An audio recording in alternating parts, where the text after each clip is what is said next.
Kecil, hanya sekitar 4 cm panjangnya, dan begitu ringan hingga mudah tertiup angin.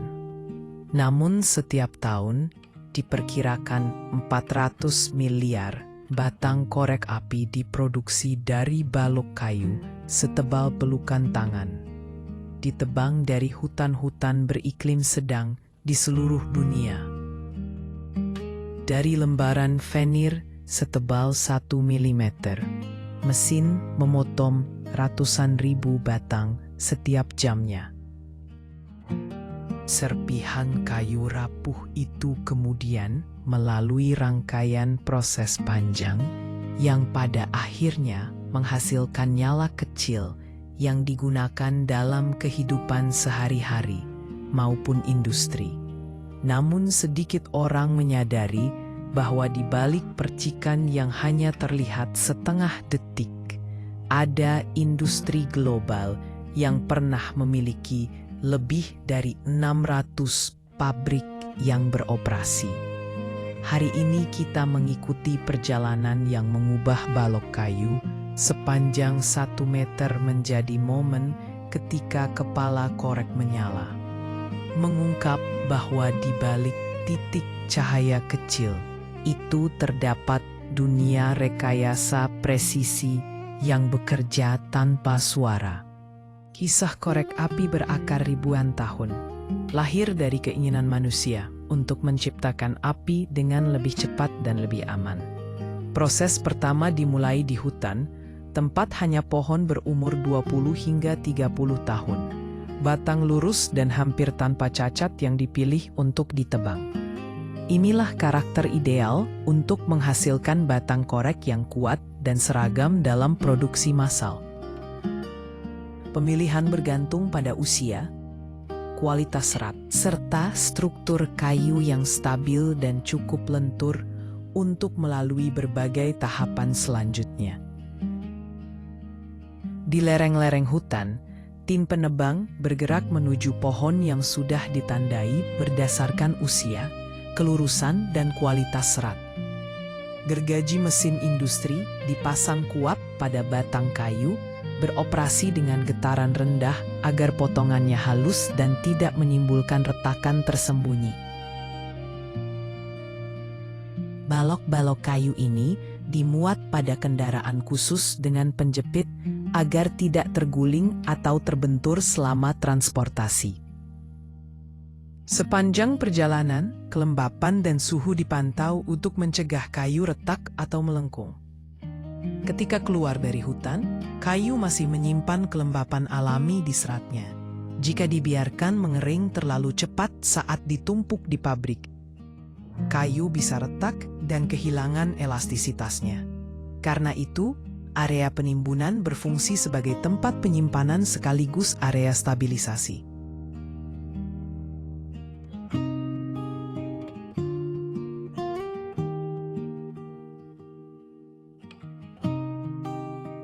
Kayu disemprot kabut air secara berkala untuk menjaga kelembapan stabil dan mencegah deformasi. Penyemprotan ini juga menyamakan kadar air antara bagian inti dan kulit. Dari kejauhan, kawasan ini tampak seperti gudang kayu raksasa dengan ribuan batang tersusun berlapis-lapis. Setelah cukup lunak, kayu dipotong menjadi bagian sepanjang 1 hingga 3 meter sesuai kebutuhan venir. Setiap batang diperiksa menggunakan laser atau alat mekanik untuk menentukan panjang terbaik, sekaligus menghilangkan bagian dengan simpul besar atau retakan.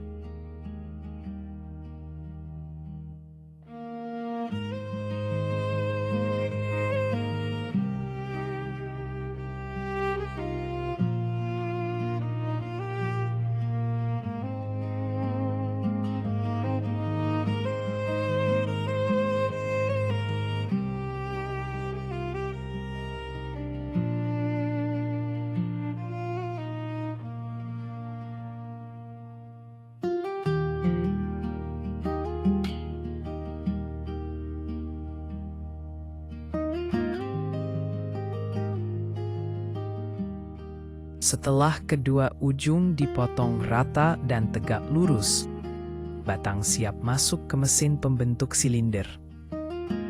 Mesin mengelupas kulit, meratakan permukaan, dan menyesuaikan diameter dengan spesifikasi.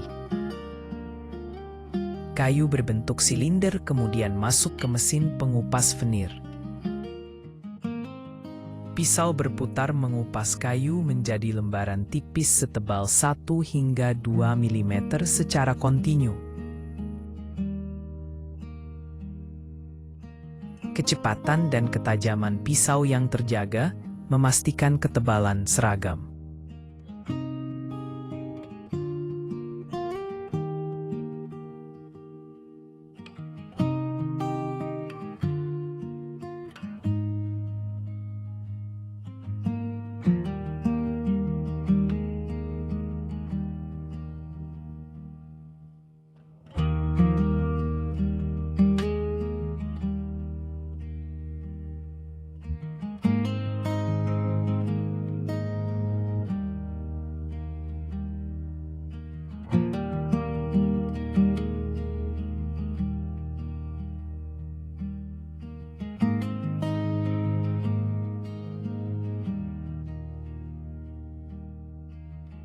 Lembaran venir kemudian dipotong menjadi bilah-bilah sempit yang menjadi tubuh dasar batang korek api. Sistem sensor modern memantau kecepatan, ketebalan, dan kelembapan untuk menjaga kualitas jutaan batang yang diproduksi setiap hari.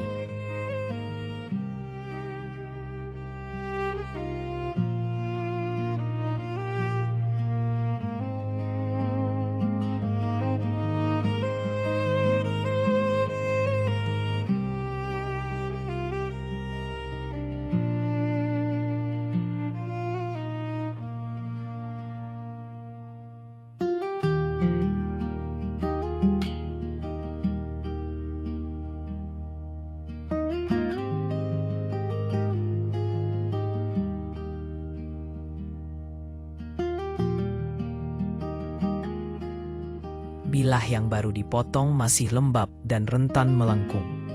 Mereka kemudian masuk ke pengering udara panas bersuhu 60–80 derajat Celcius hingga kadar air turun di bawah 10%. Setelah kering, bilah menjadi lebih kuat.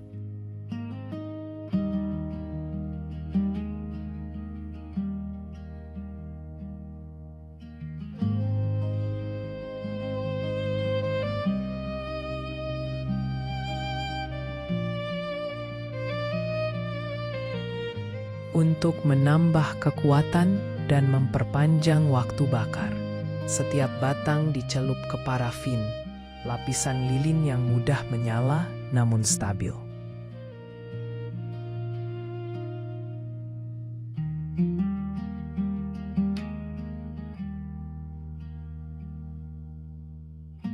Di area kimia, bahan-bahan kepala korek dicampur, termasuk kalium klorat, oksidator, belerang, atau bahan bakar lain.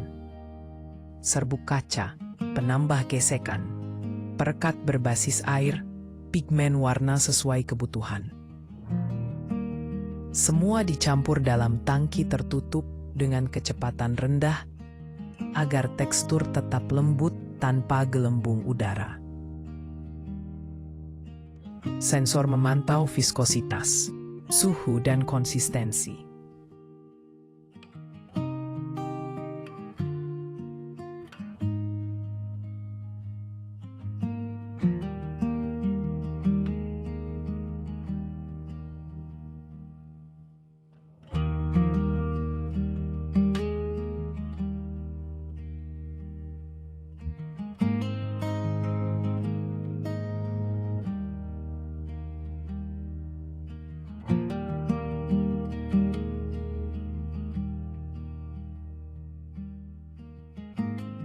Ratusan batang korek disusun tegak pada tray khusus. Tray diturunkan perlahan ke tangki larutan kimia. Hanya beberapa milimeter ujung batang yang dicelup. cukup untuk membentuk kepala korek.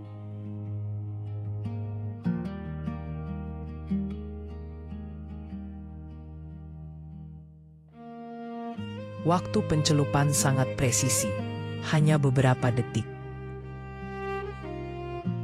Setelah diangkat, setiap batang memiliki kepala kecil yang halus dan mengilap.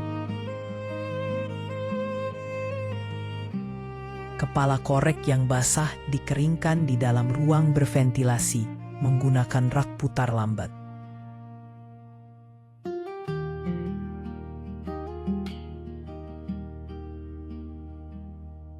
Udara kering mengalir mendatar, memastikan pengeringan bertahap tanpa kejutan termal.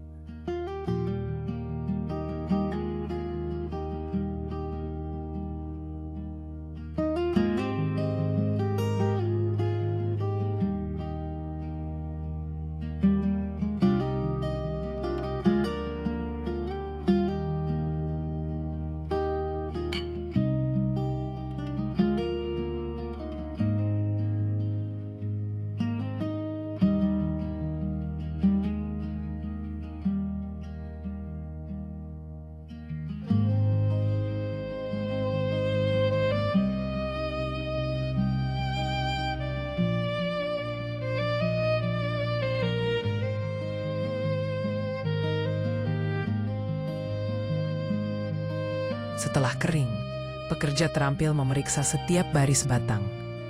Mereka mencari cacat seperti kepala retak, bentuk tidak simetris, warna tidak seragam, lapisan mengelupas. Batang cacat diambil satu persatu.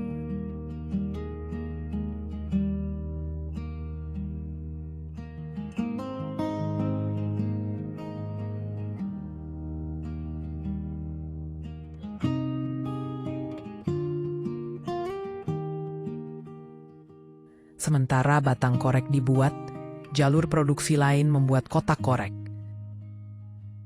Karton tipis dicetak dipotong menjadi pola kotak, lalu dilipat dan dilem menjadi selubung luar dan tray dalam.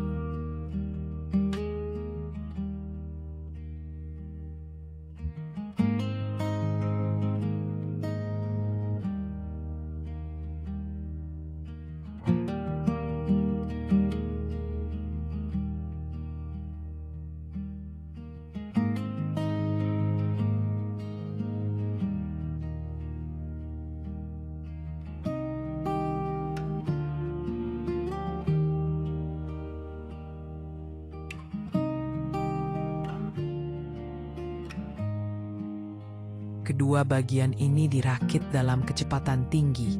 Tray bergerak di konveyor, batang korek diumpankan dan diratakan menggunakan getaran dan hembusan udara. Setelah terisi, selubung luar disarungkan ke tray dalam. Kotak yang tidak sejajar atau macet langsung dikeluarkan. Proses penemasan memastikan setiap kotak terasa solid, dapat digeser mulus, dan berisi batang korek yang tersusun rapi. Dari kayu mentah hingga batang korek yang ramping, lalu ke kotak karton yang memuatnya, perjalanan sebuah kotak korek api merupakan gabungan mekanik presisi, bahan terpilih, dan kontrol kualitas di setiap tahap. Inilah sistem produksi terpadu yang menciptakan jutaan produk identik setiap hari dengan konsistensi hampir sempurna. Ada sebuah rumput raksasa dengan serat begitu kuat, hingga bisa lebih keras daripada baja. Dan diam-diam, tanaman ini sedang mengubah industri modern. Bisakah Anda menebak apa itu? Banyak orang menyebutnya baja hijau alam, bambu. Dari barang sekali pakai seperti sumpit, sedotan dan sikat gigi, hingga bahan lantai, furnitur dan bahkan material bangunan, bambu perlahan menggantikan kayu dan plastik. Berkat pertumbuhannya yang sangat cepat, proses pengolahan yang mudah, dan sifatnya yang ramah lingkungan. Dalam video ini, Kita akan mengikuti perjalanan itu untuk melihat bagaimana sebatang rumput dapat mencapai apa yang dicari seluruh industri material selama puluhan tahun. Kekuatan, keterjangkauan, keindahan, dan keberlanjutan. Dipandang sebagai emas hijau pertanian berkelanjutan, bambu ternyata tidak mudah dipanen dalam skala besar. Tidak seperti ladang industri yang datar, sebagian besar bambu tumbuh di lereng curam dan tanah berbatu di mana mesin sulit menjangkau. Di tempat-tempat seperti ini, para petani masih mengandalkan teknik tradisional. Setiap batang dipotong menggunakan bilah melengkung yang sangat tajam, ditusukkan ke pangkau, lalu batangnya ditekan hingga patah.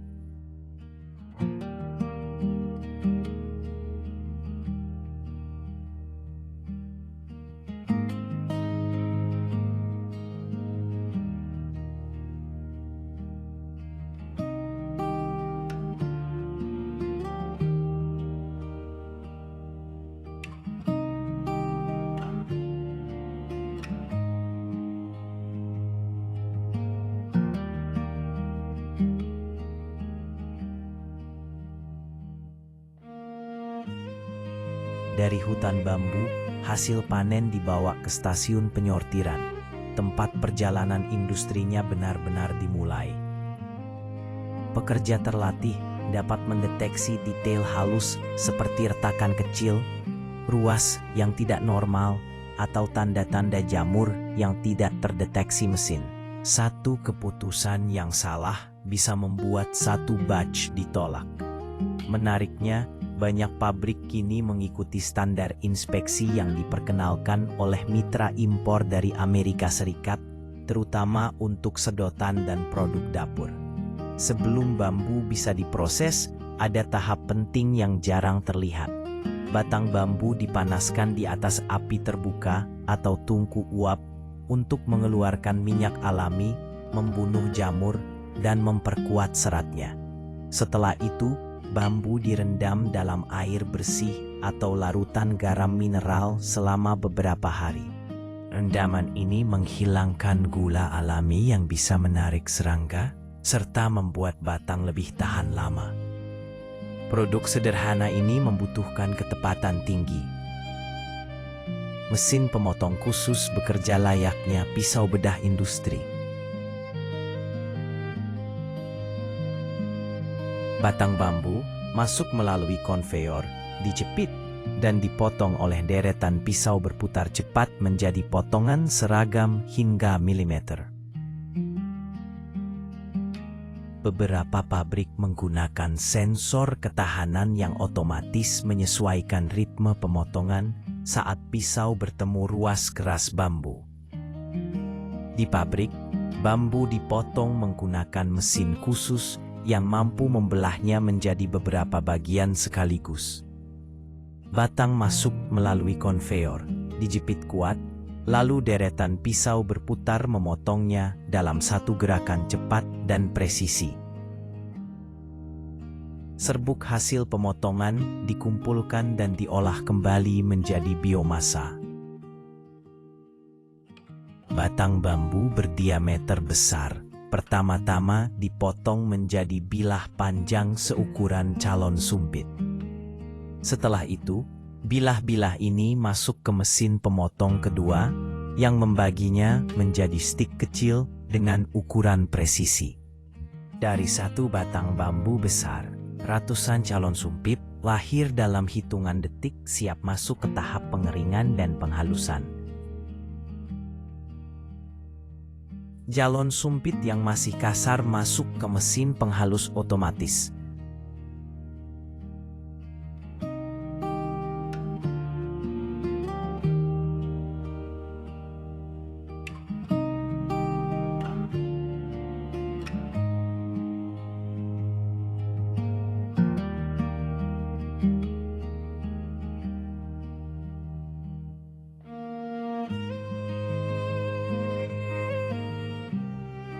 Sistem penamplasan otomatis menggunakan drum berputar dilapisi kertas ampas untuk memastikan setiap sisi halus tanpa serat liar.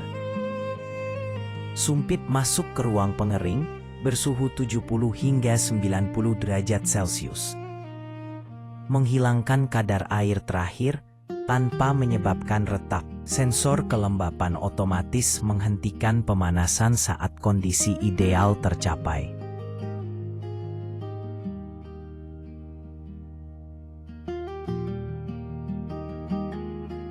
Setelah lolos inspeksi, sumpit yang sudah berpasangan masuk ke mesin pengemas otomatis.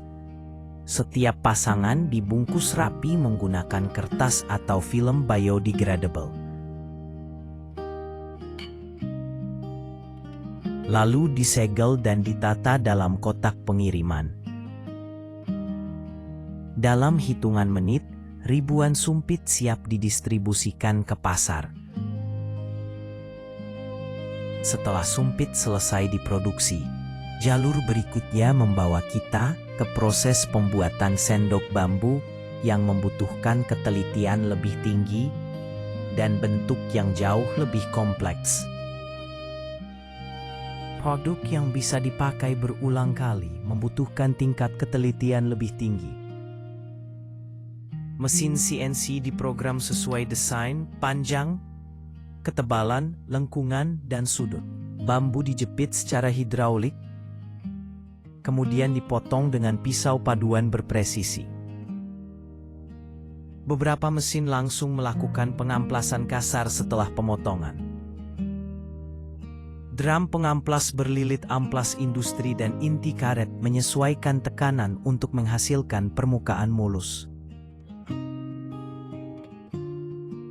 Roda kain berkecepatan tinggi memberikan sentuhan akhir hingga permukaan terasa sehalus baja yang dipoles.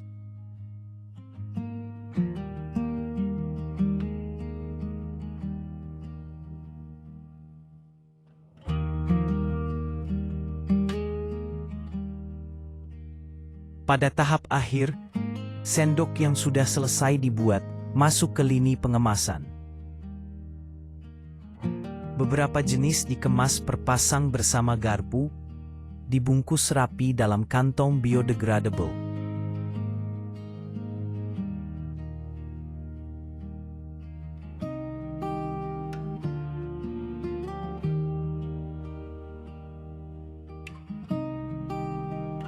Sementara itu, varian lainnya ditata dan dikemas dalam satu paket berisi beberapa pasang sekaligus untuk kebutuhan restoran atau penjualan grosir.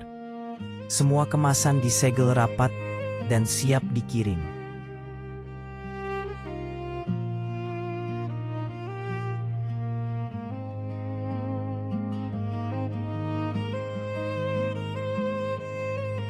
Setelah proses sendok selesai, kita beralih ke produk bambu lain yang tak kalah populer. Sedotan yang membutuhkan teknik pembentukan lubang dan finishing jauh lebih presisi. Lubang untuk sedotan atau penanaman bulu sikat dibuat dengan CNC mini.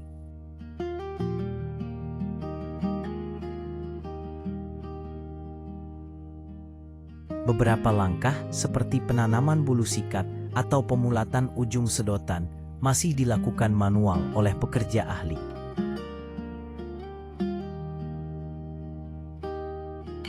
Gagang sikat gigi bambu yang sudah dibentuk masuk ke stasiun pemasangan bulu.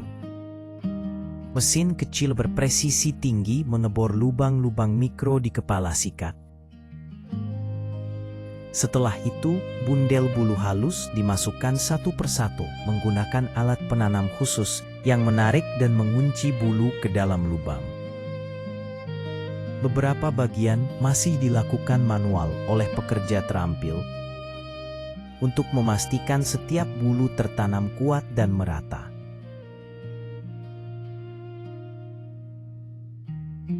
Setelah rangkaian produk bambu padat selesai, kita berpindah ke jalur yang berbeda sama sekali. Jalur ini sangat berbeda karena bambu diolah menjadi pulp. Pencacahan mesin penghancur baja menggiling bambu menjadi serat selulosa. enzim biologis dan panas memecah lignin, menghasilkan pulp berserat kuat dan bersih. Pemutihan ramah lingkungan menggunakan oksigen dan hidrogen peroksida, bukan klorin. Pembentukan lembaran. Pulp basah dialirkan ke sabuk jaring. Air disedot keluar melalui pompa vakum. Drum pemanas besar mengeringkan kertas hingga rata dan seragam. Hasilnya adalah kertas biodegradable berkualitas tinggi, alternatif bagi industri kertas yang dikenal boros sumber daya.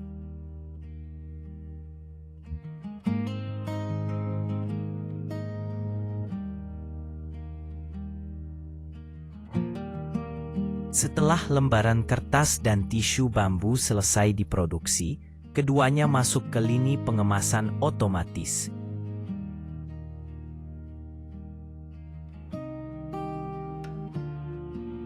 Kertas bambu digulung atau dipotong menjadi lembaran, lalu dibungkus rapat dengan film biodegradable sebelum ditata dalam kotak.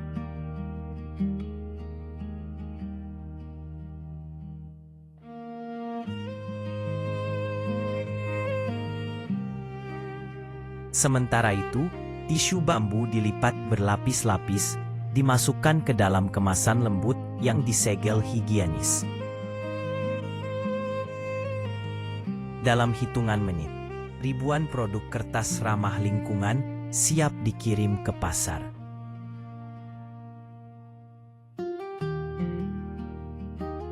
Setelah bahan kertas selesai diproduksi, kita berpindah ke tahap yang lebih berat. Mengolah bambu menjadi panel lantai yang kuat dan tahan lama.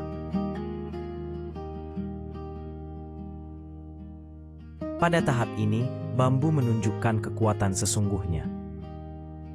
Batang dibelah, dikupas, dan dikeringkan. Serat ditekan pada suhu dan tekanan tinggi, menyatukan struktur dengan resin alami bambu tanpa lem kimia. Panel padat yang keluar memiliki kekuatan mirip kayu. Panel padat yang keluar memiliki kekuatan mirip kayu solid. Mesin CNC memotong panel menjadi komponen furnitur atau lantai dengan presisi sensor koordinat. Bambu tidak lagi hanya pengganti. Ia telah menjadi fondasi material tahan lama untuk masa depan berkelanjutan.